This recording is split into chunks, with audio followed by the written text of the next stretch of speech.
Hi there everybody, I'm Damien, and today I'm going to talk to you about how to stop worrying and love the F mount.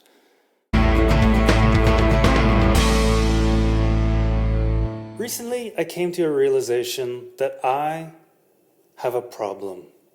I have a lens problem. In fact, I'm a lens junkie. What does it mean to be a lens junkie? Well, I watched a YouTube video that defined it quite clearly. It's somebody who thinks about lenses all the time, obsesses about lenses all the time, spends weeks, months, even years choosing the perfect lens, agonizing over 105 millimeter or 135 millimeter, 85 or 105, 200 or 180. There are people who cannot stop fussing about lenses, thinking about lenses, holding them, caressing them, cleaning them. Yes, it's true. I am a lens junkie. So many of you are switching over to mirrorless these days, and I, as a Nikon shooter, thought naturally I should jump on board and buy a Z. Everyone else is doing it, so why shouldn't I? Let's just call this episode World War Z, because I love the F mount. I always will, and I don't think I'll ever upgrade. So Damien, if you're a lens junkie, you must have a ton of lenses, hundreds of lenses, thousands of lenses. No, actually, for my whole career as a photographer, I only shot with 3 lenses. And I'm going to show you those 3 lenses today. The 3 lenses that I had in my bag for years, the 3 lenses that I shot all my best photos with, my most incredible pictures with, were all with 3 prime lenses, 3 prime Nikon F mount lenses that I'll never give up. I will never go Z. I'm sorry, but once you go F, you never go back. I'm sorry. These lenses are beautiful, and I just can't do it. It's not possible. So let's talk about the 3 that I have. And I'm not going to count the 50 millimeter lens that comes for free with almost every camera that you buy.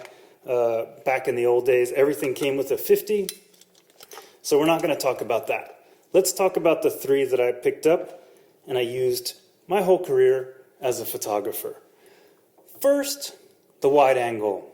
The choice was really between the 24 and the 20. A lot of people also shoot for an 18 or even a 14, but you've got a lot of questions to ask. 3 really, I think. Price, size, and manual focus versus autofocus, which is going to play a lot into the price.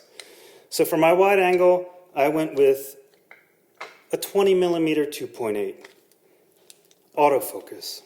It's small, it's light, compact, but gives you a really wide angle. Very sharp images, really nice quality. I felt that the 24 wasn't quite wide enough, but when you go into 18 or 14, it's just a huge heavy lens. So this is lens number 1, 20 millimeter 2.8. Lens number 2 is the portrait lens. I'm a portrait photographer. I always have been, I always will be.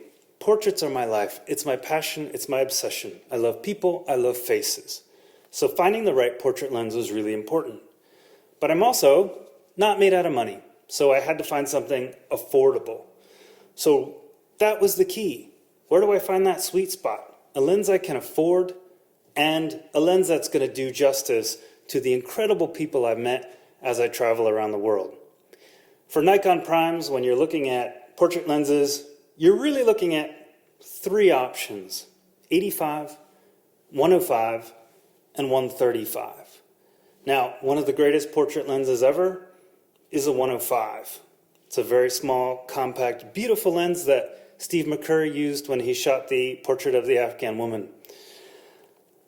That is a nice lens. It's true. And I will pull that out and show it to you, and we can talk about it. But I went with something different. Now remember I said autofocus or manual focus? Well, when I shoot portraits, I'm okay with the manual focus, mostly because the lens that I wanted is a lot cheaper in manual focus than in autofocus.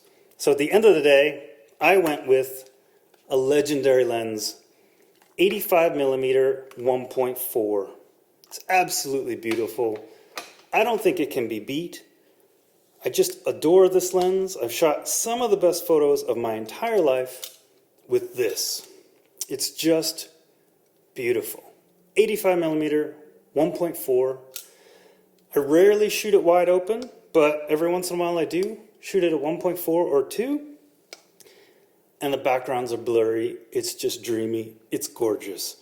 And you shoot it at 5.6, you just nail that perfect sweet spot of sharpness in the middle. It's glowing around the edges in the background. Color rendition is fantastic. Skin looks amazing. This is it. This is what I think to be the apex, the height, the perfect portrait lens. So I've got the 20 and I have the 85. So I'm naturally not going to carry a 105 or 135 in my bag. What's the last option? Something telephoto, something for sport? Well, I am through and through a portrait photographer, and sometimes I like to do the portraits from quite a ways away. Also, a long lens is really appealing for the face, so I have a really long portrait lens. It's not a traditional lens. It's not one that people talk about it. Honestly, I think it's the best lens Nikon has ever made, and probably the best value for your money too. So my third lens, it's a long lens that I consider a portrait lens, but most people would consider good for, I don't know, maybe medium distance nature, medium distance sports, maybe for a baby that's on the floor on the other side of the room, maybe for if you're at a wedding or something and you're kind of in the middle row. But I think this is the best portrait lens ever made. This is the 182.8.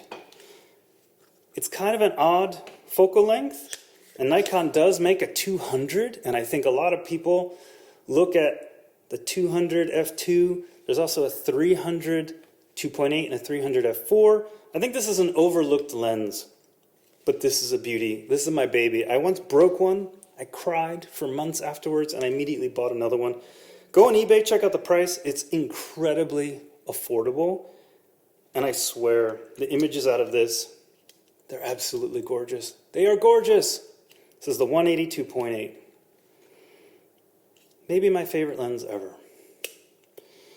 So that's it. These are the 3 lenses that I carry around in my bag. That's it.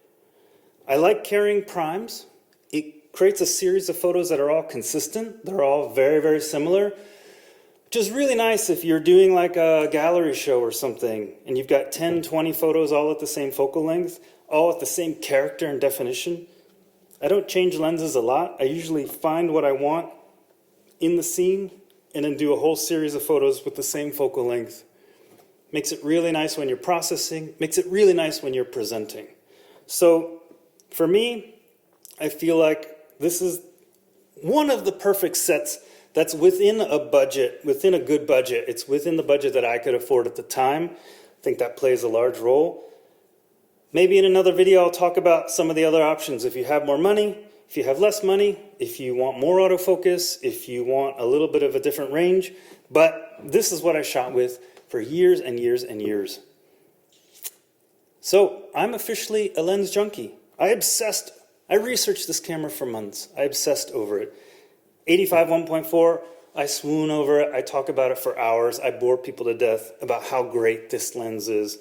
And really the 20mm 2.8, it's just, I've taken so many great photos with it. I don't even rave about it because it's like second nature. It's like butter. It just rolls off the reel. So this is it. These are my 3 lenses. I love them. I am a lens junkie. Thank you.